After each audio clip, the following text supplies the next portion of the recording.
Hello, good morning guys. It's Sunday after church. And bigla akong nag-crave nito kasi mainit ang panahon. Anong connect? Lalo kang pagpapawisan pag kumain ka nito. Pero sobrang worth it. Sobrang nasatisfied yung cravings ko. Ayan, so tuturuan ko kayo paano gawin yung aking style ng arroz caldo. Yes, chicken porridge. So first, umpisa na natin sa paghiwa ng ating mga rekado. Of course, talagyan natin yan ng garlic na finely chop natin yan. Yan. So, sasamahan din natin yan syempre ng ating red onion.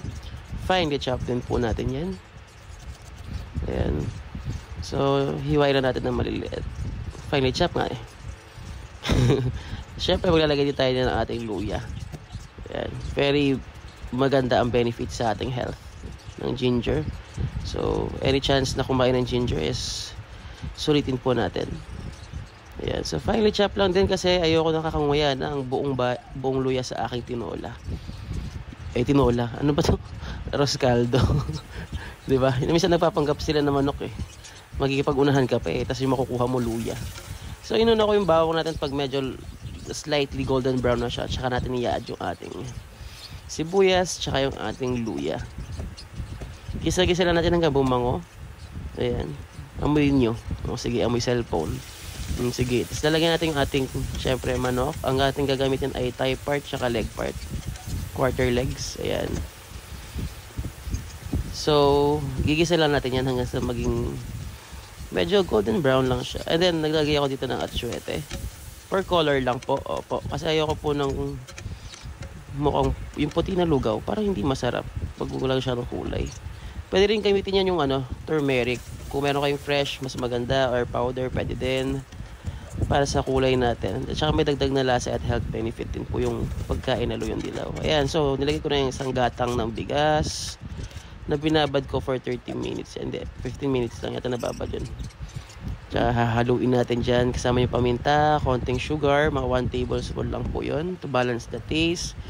Asin. Ayan, so hahaluin lang natin yan. Ayan, so pag medyo naglapot-lapot na yung bigas natin dyan, ayan po, lalagay natin ng ano may nilagay ko naman, ay hindi, mga natirang sibuyas sa isang kalan. Ayan, so isang halo pa, tanggalin natin yung mga nagdidikit sa ilalim, tapos dagdagan natin ng tubig.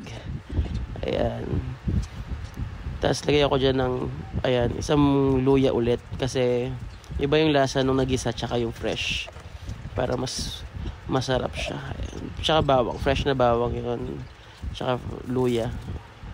Buo na nilagay ko isa para mabilis ko na lang tanggalin mamaya. Sige akong vetchin, tapos pre-pressure cooker natin yan para mabilis tayong mapalambot yung bigas natin. Gusto ko kasi sa lugaw yung hindi na yung sobrang hindi na makikita yung bigas, para magiging isahan na lang siya sa sabaw. So ayan, nagpakulo din pala ako ng itlog, tsaka naghiwa ng ating mga pang toppings. Ganito ating green onions, na favorite ko sa lugaw. Para sa akin talaga hindi kompleto lugaw experience pag walang green onions. Ayan, so binuksan na natin yung pressure cooker. Malambot na yung bigas natin, as you can see. Mga 15 minutes ko lang pinakuluan. So another trick para mabilis kayo makapaggawa ng anyong lugaw. Ayan, serving plating na tayo. Sumandok lang ako ng konti sa bowl. Tapos ang pangit ng itlog ko, ang pangit ng nahiwa ng itlog ko, ang pangit ng pagkakahiwa ko sa itlog. Ayan, nalagay ako dyan ng chili oil. Sayang yung visual. Nagkikisali pa yung langaw, pisit na yan. So yan, okay. Ito mas maganda yung itlog ni mama sa kanya napunta. Ayan, so taste test tayo guys. Lagyan ko yung chili oil, tsaka maraming kalamansi. Gusto ko kasi yung maasim talaga siya na maanghang. Tapos halo-halo mo lang ng ganyan guys. Sarap niyan sobra. Tapos ayan, satisfied yung cravings natin. Sige guys, bye bye.